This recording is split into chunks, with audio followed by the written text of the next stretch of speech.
And we're still on that topic. And up next, James Smart speaks to the former Speaker of the National Assembly, Kenneth Marende, about his reflections on the first 100 days of the Jubilee government. James. All right, thank you very much, Njoka. Now, with me is one person who possibly you should hear his thoughts about the 11th Parliament, the current government performance, and indeed the future of this country and where we are supposed to be going and where we are at this particular point. Joining me is none other but the former Speaker, Kenneth Marende. Karibu sana. Asante, James. Let me ask you, elections are done, almost 3 months on. On the onset, what do you think, where do you think this country is?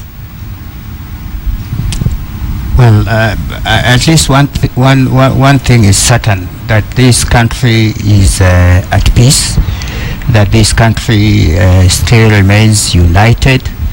Indeed, as anticipated by our constitution, we are still one indivisible, united nation. So that to me is pleasant. You have watched this parliament just like many of us, and we've watched it, they've enacted, many bills. They have performed in many ways. Some people say they've been wonderful. Some people have said, listen, this parliament hasn't lived up to expectation. In your mind, in your thoughts, as someone who served in this parliament, led the last parliament, where would you place the performance of this parliament? I think it will be too early to judge the performance of the 11th Parliament.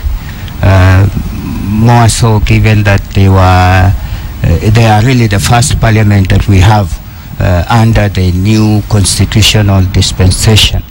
You know that this constitution, which is now the operational supreme law, was promulgated just about 1.5 years ago in August 2010.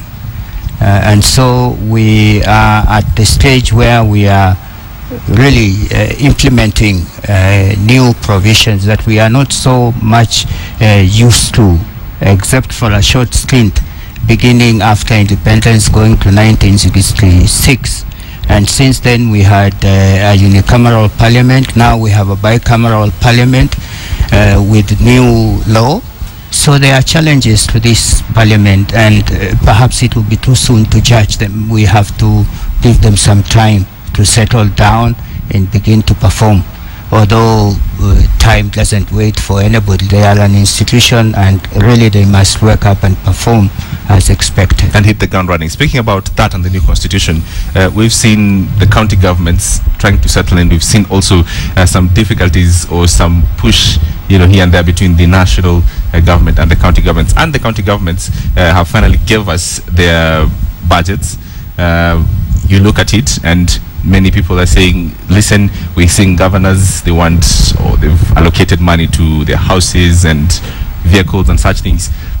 In terms of this new constitution and its operationalization, have we hit the ground running? I will say no. We haven't. I think we did not prepare adequately for the onset of the new constitution. And as a matter of fact, county governments, for example, ought in the first place to have a roadmap. And you see a lot of them appearing to be in a hurry to address matters which, in my considered view, are not priorities.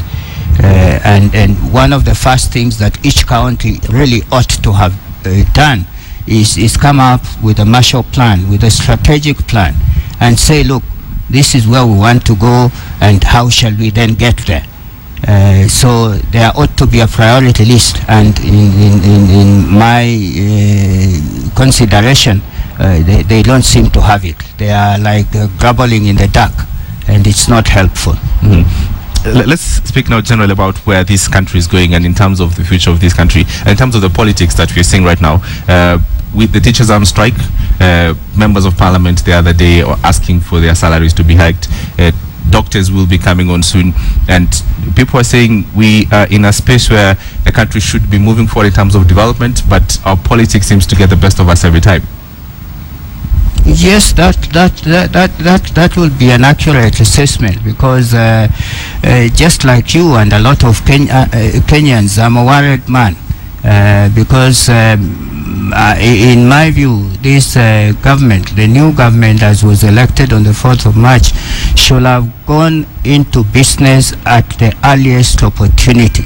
And some actions that ought to have happened within the first few days, say 30 days, just did not happen, like formation of the government, which will entail items such as formation of the cabinet, and then the superstructure that goes with it, appointment of principal secretaries. That ought to have happened a lot faster than it has happened, in my view. And as things stand, we do not have so much time to perhaps figure out things. Even as those that are in key leadership positions prepared and went into elections, they ought to have had a clear vision formulated on where they want to take this country, so that we shouldn't have lost as much time as we appear to have lost at certain points. I must ask you this for my viewers who are asking, 3 months on, you've taken time to relax.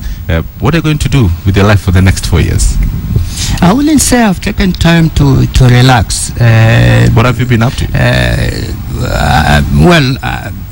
Maybe our viewers do not know, but my background is such that I'm actually a trained lawyer, an advocate with a practicing certificate.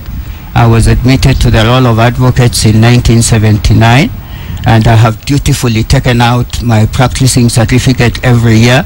And this year, earlier on, round about the month of February, I took out my 34th practicing certificate. And so any Kenyan looking for representation from an able lawyer, I am available. I will deal with their matters both by way of litigation and corporate work, which is really my mainstay. And politics? So I'm doing a bit of professional work, and now I also occupy myself with a bit of consultancy work in the area of governance. And so I haven't quite been idle. I've kept myself busy, exercising my mind as best as I can. In terms of politics, though? In terms of politics, yes, I am still around, offering myself to provide leadership. Because to be a leader, in my conception, one does not have to be in parliament. And so I am a leader in this country, and I continue to avail my services. Finally, for me, will you run for presidency in 2017? I don't want to say that now. I think I have many other things to do before I decide whether or not I want to offer candidature for any particular office.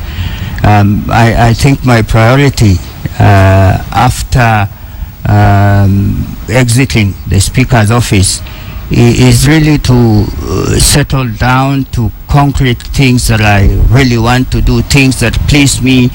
And I've partly told you that one of the things I enjoy doing now is consultancy in the area of governance. I'm also engaged to some extent in agribusiness, and I want both these to grow. Absolutely. Yes, Kenneth Marende, thank you very much. I appreciate your time and your thoughts. We'll be speaking with former Speaker Kenneth Marende. He says he's a busy man.